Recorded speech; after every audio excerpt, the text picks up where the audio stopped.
Hey folks, what's going on? Mr. Murray here, and I'm going to explain to you how to use the will not.fail arithmetic sequence practice at arith.willnot.fail. So this tool is designed to give you practice with writing explicit rules. And so basically right now, as of the time of making this video, you can try easy or medium problems. Um, you're going to be presented with a sequence, and again, the goal is to fill in the explicit rule. Okay, those are just some example numbers you could use. Obviously, in this case, they're not going to be fractions, but so the goal is you are going to earn points. As you see here, right now, I do not have any points. Okay, so you're going to earn more points the harder the problem. So medium problems, okay, are going to give you more points than easy problems, but they're going to be a little bit more difficult. You also are going to earn progressively less points if you guess incorrectly, and that's to encourage you to do your best. Don't just throw numbers in there, to actually take a second and try the problem out. Okay, so just remember, you want to try to get it right on the first guess. If you get it right on the second guess, you can still earn points. You're just going to earn a little bit less.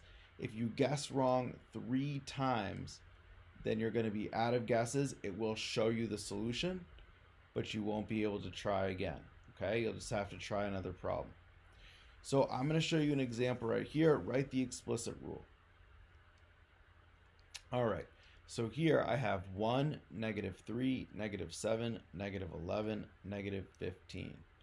So here I'm going to write the explicit rule, and I know that, let's see, I'm going down by 4, so I'm going to write -4 in my n box. I don't know why I keep suggesting 2/3.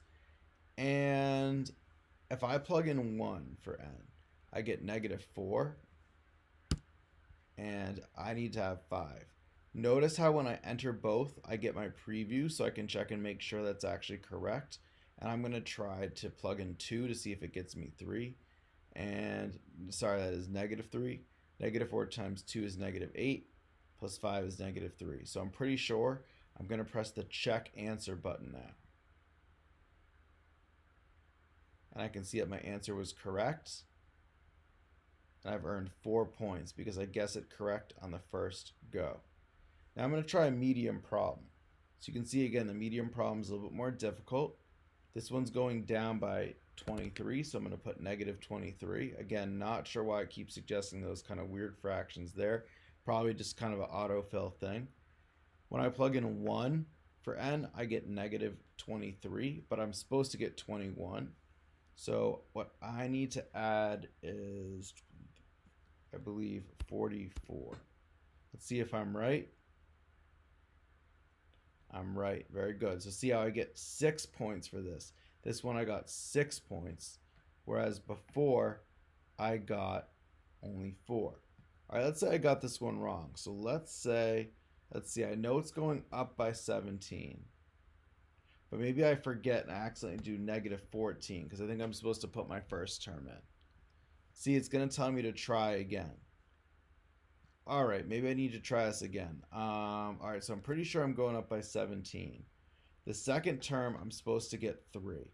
So let's say I plug in 2. I get 34. Maybe I need to type in, okay, plus 31. Now, by the way, you do not have to type in plus 31. You can also click this drop down and switch this to a minus. It will know plus 31 and minus 31. That is plus -31 and minus 31 are the same thing. You can see though that I did earn less points than I would have if I'd guessed it. That time I only earned 3 points. All right, folks, I've now done a bunch of problems here, and you can see I've gotten to 53 points. So once you get over 50 points, this button, Make Report, is going to appear, and that is going to let you generate the report that you need to submit for your assignment. So you're going to hit Make Report. That's going to open up a new window that shows that you've got 53 points. it will show the sequences that you have gotten correct, the times you've gotten them, and the total points accumulated. Okay, this is very important that you print this out. What you can do is you can then go ahead and download it. To do that, you can click on the download button. It's kind of like up above. It's not really visible on the screen. You can right click and you may be able to download that way by doing save as. It's very important that you download this though, or you can hit print and choose the option save as PDF. But you do need to make sure you download this sheet, this page, and then you need to, for me, you're going to need to upload this to Google Classroom so I can scan this QR code and verify that you've completed the activity. Okay, guys, thank you so much. Please let me know if you have any questions. Just be patient with my tool here. Keep working at it. Let me know if you're having any issues. Keep it up. I guarantee you, as you can see here, this took me 6 minutes to get to 53 points. I bet that you will be able to get 53 points in under an hour. I'm very confident in that. Just keep in mind, I created this activity. I coded everything. So just be patient. Work with me. Thanks again, and have a wonderful day.